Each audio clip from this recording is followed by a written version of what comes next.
Let's talk about the cost of living when it comes to living in Las Vegas, Nevada. If you're already thinking about moving to Las Vegas, you are on the right track and you're watching the right channel, because I'm the right girl for the job to help you make that happen. But today we're just gonna cover what it's actually gonna cost you to move to the greatest city on planet Earth, my neon hometown, Vegas. Before we jump in, I just wanna say a few things. I'm not a stats person. I'm not gonna throw graphs at you and try to make sense of it, because my brain doesn't work that way. So hopefully you'll be able to help digest what I'm giving you when it comes to the important areas of life. I'm gonna cover all the cool areas that make sense and matter when it comes to moving to a new city. But really at the end of the day, let's just have some fun with it. Let's dive into the info. Last thing I wanna tell you is keep in mind this stuff changes all the time. So we're looking at early January, February 2023. If you're watching this at a later date, just keep that in mind.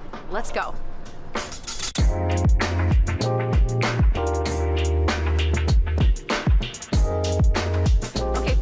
First, let's talk about housing. This is what I know the most about, since this is what I freaking do for a living. For those of you wondering, we do not live in hotels on the Las Vegas Strip. And believe it or not, since I was a kid, and honestly well into my adulthood, that's one of the #1 myths that cracks me up the most about Las Vegas. One thing I do know for sure though is that our city is freaking booming with new residents each and every day. The current metro area population for Las Vegas in 2023 is 2.9 million people, which is about a 2% increase from last year. Now we've also seen a steady growth of about 2 to 2.5% since 2020, and I'm sorry, but I don't think it's gonna slow down anytime soon. Now, just like regular cities, all the regular cities in the world, Las Vegas has a wide range of housing options available, from apartments to houses, for rent to buy, at a variety of price points. You could even live in an awesome vintage Las Vegas neighborhood like the one I'm standing in today. When it comes to deciding whether or not you should rent or buy, I'm a huge advocate of speaking to a local expert. That's me. Honestly, you need to determine what the best plan is for you, but watching national news and reading random articles are not going to put you in a position to be able to understand the nuances of our city. And trust me, we got a lot of them. So I can promise that if you reach out to me, link is in the description below, my team and I are going to help you with all your questions and not be pushy to try to get you to buy. We just want to make sure that you have all the information and that we make the right decision for you to invest your money. We also want to help you with any aspect of the process as best we can. Okay, let's run through some easy to digest numbers when it comes to renting or buying or whatever that looks like here in Vegas. Median rent right now is $19.97. Now to break that down further, a 1-bedroom apartment is going to be about $1,400. A 3-bedroom apartment is going to be a little bit over $2,200. Now if you're looking at basic electricity, heating, cooling, water, garbage, all of that, it's going to be about $182 for a 900 square foot apartment. So just scale that up or down based on what you're looking at. If renting is the focus for your move, please keep in mind that rental properties are far more strict than they ever have been. And honestly, they've added requirements for earning, monthly rent, and they've got a lot of pet restrictions. So this is why reaching out to our team is going to help you really understand the nuances and will get you in the right direction. Now, if you're thinking about buying a home, which of course I'm going to recommend, but just want you to know the information. The median home price in Vegas right now for a single family home is about $425,000. It's only about $246,000 for condos, which is only slightly higher than the national average. But hey, you're living in Vegas, baby. It's worth it. Now, due to the sharp rise in rent prices throughout the city over the last year, we are strongly recommending that our clients consider buying, as it can almost be cheaper sometimes. The last note on buying a home, and then I promise I'll move on, is that 2023 is actually a very unique opportunity for you to negotiate some really crazy deals, because a lot of the sellers were expecting it to be crazy awesome like last year, and it just hasn't been. So if you're looking to find a deal on real estate, now is the time, and we want to help you make that happen. Okay, enough of housing. Let's move on. Now let's be honest. First of all, say hi to Baxter. Hi, Baxter.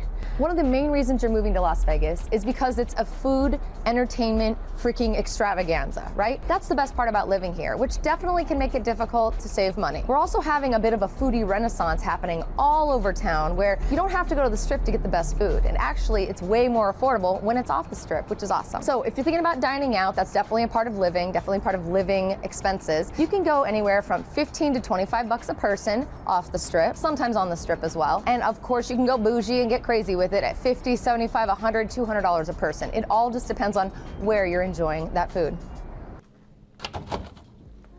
Grocery prices are slightly higher than the national average also by about 4%. But to put that into perspective, milk is about $3.70, bread is about $2.97, and I would love to talk about eggs, but we're in the middle of an egg shortage early here, 2023, so nobody can get them anyway. But when you do get them, they're anywhere from $4 to $6 and sometimes $9. There are some really awesome places locally where you can get fresh eggs. They're also out right now too. So anyway, that's kind of the grocery prices when it comes to living in Vegas.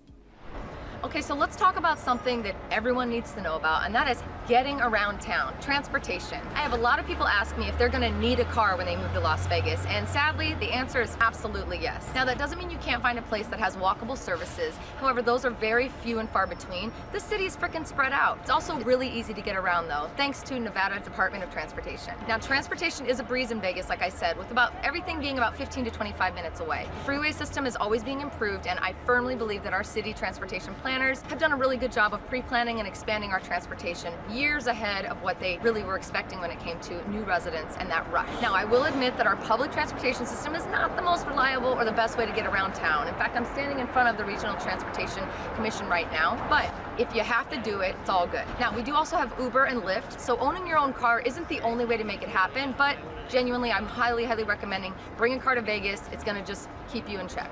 Now, let's talk about some of the things to consider when it comes to costs. Right now, early 2023, gas is about $3.13 to $4.85, and that really depends on what area of town you're living in. Let's talk about car insurance. Minimum coverage costs are about $1,400 per year. Now, Las Vegas residents sometimes see a 50 to 75% increase in their car insurance rates, and that depends on where you're coming from in the world, of course. The average car insurance rate right now in Nevada is $1,800 per year. Now, that's about 26% higher than the US average. But why? We have 24/7 drinking and gambling and sinning happening all over town, which definitely leads to more DUI incidents. Now, I want to believe that with Uber and Lyft now running all over the city that we're going to see a reduction in that expense, but I'm sure it's going to take a little bit of time. Now let's move on to healthcare. I'm gonna be honest and say that I know Las Vegas gets a bad rep when it comes to healthcare. I freaking get it. But I do know that there are a lot of efforts going into making Las Vegas a healthcare hub for the world with our new UNLV School of Medicine expansion and things like that. But it's definitely gonna take some time. When it comes to healthcare, taxes, and other miscellaneous expenses, Las Vegas is generally in line with the national average. Healthcare costs are slightly higher than the national average, but taxes are slightly lower, so it kind of balances itself out. Consumers are encouraged to review and compare health insurance plans and rates for each and every year. For 2023, inflation has definitely impacted the entire country with increased premiums and healthcare and things like that. And so for healthcare, when it comes to costs varying from employer coverage to individual plans, I really don't have exact numbers to reference for this video. However, reports are stating that in Nevada, the average price increase for monthly premiums is going to be about 9.2%.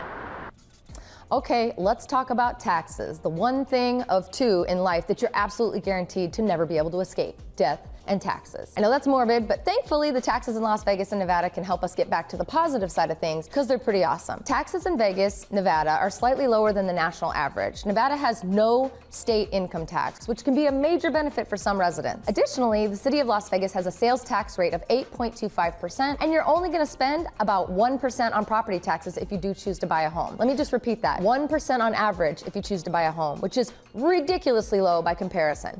Now let's discuss what drives our economy in Las Vegas and what kind of jobs are available. This is a huge thing, especially when you're talking about income tax. Given the number and scale of casinos and resorts, of course, in Las Vegas, it's no surprise that tourism and gaming are the top industries here. But other major employers include the Clark County School District, Clark County government, entertainment of all types, IT, and communications technology services as well. We also have a lot of distribution and warehousing here, which is a really cool thing because all of those are represented industries. Now, let's not forget that we also have over $4.5 billion in major projects that are going to be going up in our city between now and 2024. That's a lot of money, a lot of jobs, and a lot of opportunity pouring into our city for residents like you who might be considering a move here. Nevada's economy is definitely still kind of recovering from a steep downturn and massive job losses during the year of the pandemic. But the hotel and entertainment industry in Las Vegas has bounced back as gamblers and tourists have returned with a freaking vengeance. We have values of homes soaring. We've got the city real estate market that basically has cooled in recent months, but it's definitely still going up, which is giving you an opportunity to take advantage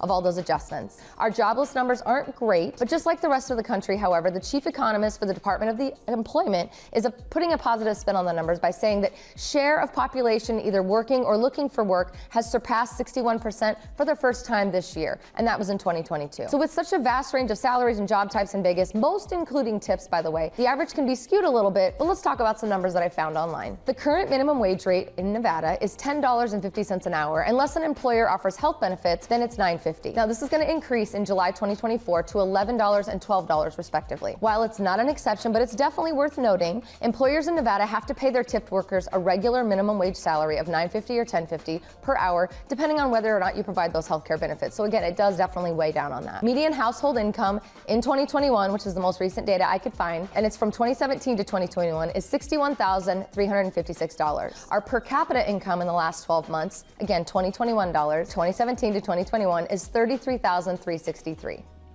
Listen, it's no secret that I love living in Las Vegas. I'm freaking in love with this place, and I think you would be too if you moved here. And I'm always going to be the person who comes up with the positive to outweigh the negative. But trust me when I tell you, my city is worth it. It remains affordable. And by comparison to California, you are going to be able to enjoy better transportation, better traffic conditions, cheaper housing, the best food in the freaking world, best entertainment in the world, city filled with dreamers, entrepreneurs, incredible outdoor experiences, relatively low crime rate, growing arts and cultural scenes, and so much more. So if you're thinking about making Las Vegas your home, I want to be the first person to know about it. We've got low cost of living, amazing opportunities for you to land a new job, land a new industry, whatever it is you want to do. We really want to make sure that you're doing it the right way and that you're doing it with a team of people like me and my team who love the city more than life itself, honestly. So I don't care if you're moving now, 10 years from now, 20 years from now, I want to know about it. I want to be your friend. Click the link in the description and let's talk. Let's get your dream and your journey to Las Vegas started today.